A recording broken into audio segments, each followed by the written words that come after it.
video editing, MS Stories।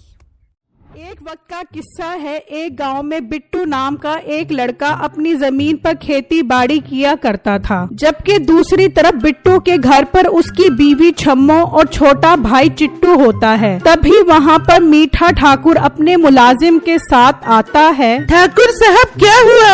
आज आप हमारे गरीब खाने में कैसे आ गए? बीबी वो सब छोड़, ये बता तेरा शोहर बिट्टू कहाँ है? ठाकुर साहब बिट्टू तो अपनी जमीन पर खेती बाड़ी करने गए हैं। आप बताएं सब खैर तो है ना? खैर ही तो नहीं है। अपने शोहर को बोल आज मेरे कर्जे के पैसे वापस न किए तो मैं उसकी जमीन पर कब्जा कर लूँगा।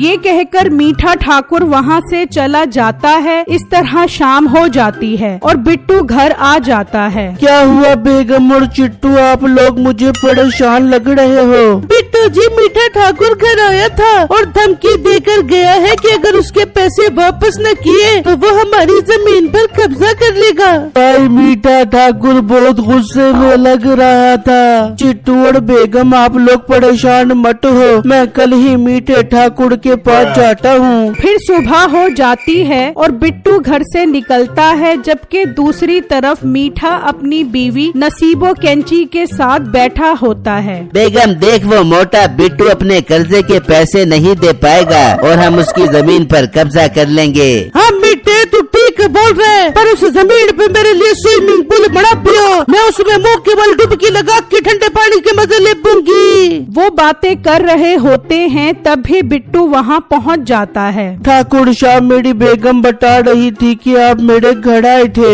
हाँ तो मोटे पेट वाले गेंडे, मैंने तो आना ही था। तो ये बता मेरे कर्जे के पैसे कब वापस दे रहा है? ठाकुर साहब, मेरी फसल जैसे ही तैयार होती है मैं फौरन उसे बेचकर आपका कर्जा वापस कर दूंगा। पर मीठे, ये पूरी छोटी टूटी फूटी जमीन की फसल बेच भी दे तो भी हमारे कर्जे के 10% नहीं दे पाएगा। हाँ बेगम, तू ठीक बोल रही है। चल मोटे, मैं तुझे थोड़ा टाइम और दे देता हूँ। जल्दी मेरे कर्जे के पैसे वापस कर, वरना मैं तेरी जमीन छीन लूँगा। बिट्टू ये सुनकर उदास वहाँ से चला जाता है तो रास्ते में एक बुजुर्ग मिलता है। बेटा बहुत भूखा हूँ, कुछ खिला ही दे, नहीं तो भूख से मेरी जान निकल जाएगी। बाबा जी, मेरे पास तो 10 रुपए है, इसमें तो मैं आपको चावल ही खिला सकता हूँ। हाँ बेटा, चावल ही खिला दे, इससे मेरा पेट तो भर जाएगा। फिर बिट्टू बुजुर्ग को लेकर चावल वाली रेड़ी पर आता है और बुजुर्ग को चावल खिला देता है। बुजुर्ग खुश हो जाता है। जी बाबा जी, आपका पेट भर गया। बेटा, तूने मुझे खाना खिलाया, मुझे बहुत खुशी हुई। मैं तुझे कुछ देना चाहता हूँ। पर बाबा जी, आप मुझे क्या देना चाहते हैं? बेटा, ये ढोल अपने साथ ले जा, फिर इसका कमाल देखी। बाबा जी, मैंने इस ढोल का क्या करना? खैर, मैं इसे अपने छोटे भाई को दे दूंगा, वो इसे बजाकर खुश हो जाएगा। बिट्टू ढोल ले लेता है और वहाँ से चला जाता है और अपने घर आ जाता है। बिट्टू जी, आप तो मीठे ठाकुर के पास गए थे, फिर ये ढोल कहाँ से ले आए? बेगम, मैंने एक बुजुर्ग को खाना खिलाया तो उसने खुश होकर मुझे ये ढोल दे दिया। पर बिट्टू भाई, मीठे ठाकुर से क्या बात हुई? चिट्टू मेरे छोटे भाई, ठाकुर साहब ने कुछ टाइम और दे दिया है। अच्छा चिट्टू, तुम खेत में जाकर फसल का ध्यान रखो, आजकल खेत में जानवर आ जाते हैं तो फसल खराब कर देते हैं। इस दफा वैसे भी आम लगाए हैं, अल्लाह करे वो जल्दी तैयार हो जाएं। बिट्टू भाई, आप ये ढोल मुझे दे दो, मैं वहाँ इसे बजाकर थोड़े मजे ले लूँगा। फिर चिट्टू वो ढोल लेकर चला जाता है और खेत में आकर बजाने लगता है। इस तरह रात हो जाती है और वो सो जाते हैं। जब अगला दिन होता है तो बिट्टू खेत पर आता है तो देखकर हैरान रह जाता है। आम पककर तैयार हो चुके होते हैं। ये कैसे हो गया? अभी तो आम पकने में 2 माह पड़े थे, फिर ये कैसे तैयार हो गए? बिट्टू बहुत खुश हो जाता है और वो आम तोड़ता है और उन्हें बेचने बाजार आ जाता है। ले लो भाई, ले लो, मोटे मोटे मीठे मीठे गजाइये से भरपूर आम ले लो। तभी वहाँ पर 2 आदमी आते हैं। अरे भाई, अभी आम तैयार होने में काफी टाइम पड़ा था, फिर तुम्हारे पास आम कहाँ कहाँ से आए? भाई साहब मेरी जमीन बहुत जड़खेज है, उस पर जो भी फसल लगाओ जल्दी तैयार हो जाती है। वह हमें तो अभी से आम खाने को मिल रहे हैं, हमारे तो मजे लग गए। भाई मुझे 2 किलो आम दे दो। भाई मुझे 3 किलो आम दो।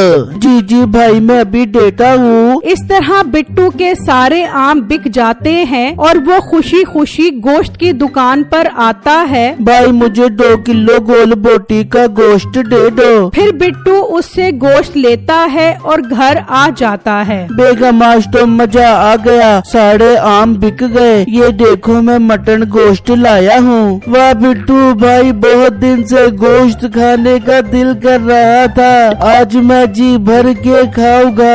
पर बिट्टू मुझे ये बात समझ नहीं आ रही, आम पकने में तो अभी 2 माह पड़े थे, फिर ये आम कैसे तैयार हो गए? बेगम इस बात की तो मुझे भी समझ नहीं आ रही। चिट्टू मेरे भाई ये बताओ, जब तुम खेत में गए थे तो वहाँ तुमने कुछ अजीब देखा? पर भाई मैंने तो सिर्फ वहाँ जाकर ढोल बजाया था। चिट्टू की ये बात सुनकर बिट्टू के जहन में वही बात आती है। मुझे तो ये जादुई ढोल लगता है, तभी उस बुजुर्ग ने ये कहा था कि इसका कमाल देखना। बिट्टू जल्दी से वो ढोल लेकर खेत पर आ जाता है और उसे बजाने लगता है, तो देखता है कि आम बड़े होना शुरू हो जाते हैं। ये देखकर बिट्टू खुश हो जाता है। अल्लाह तेरा लाख लाख शुक्र है, मेरी सारी मुश्किल आसान हो गई। अब मैं इन्हें बेचकर मीठे ठाकुर का सारा कर्जा उतार दूंगा। बिट्टू वो आम एक व्यापारी को बेच देता है और पैसे लेकर मीठे के पास आ जाता है। ये लो मीठे ठाकुर आपके सारे कर्जे के पैसे।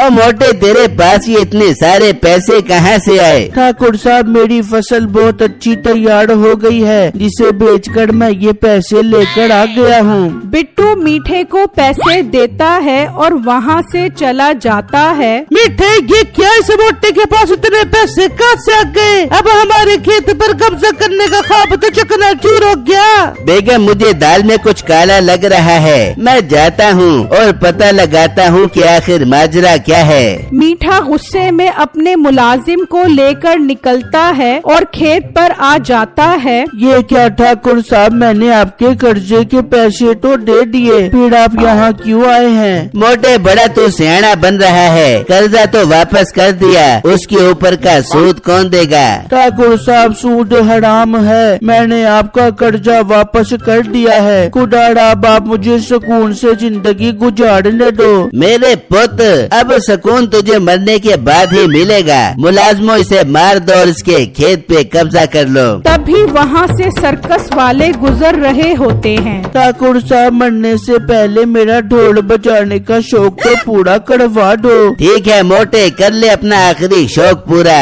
बिट्टू ढोल बजाना शुरू कर देता है और देखते ही देखते मीठा बड़ा होना शुरू हो जाता है। ये मुझे क्या हो गया है, मैं क्यों बड़ा होता जा रहा हूँ? ये देखकर मुलाजिम भाग जाते हैं। मीठा इतना बड़ा हो जाता है कि सर्कस वालों की उस पर नजर पड़ जाती है। वो देखो कितना बड़ा इंसान है, इसे हम मेले पर ले चलते हैं। फिर वो सर्कस वाले मीठे को रस्सियों से बांधकर अपने साथ ले जाते हैं। बिट्टू ये देखकर खुश हो रहा होता है और मीठे से उसकी जान छूट जाती है।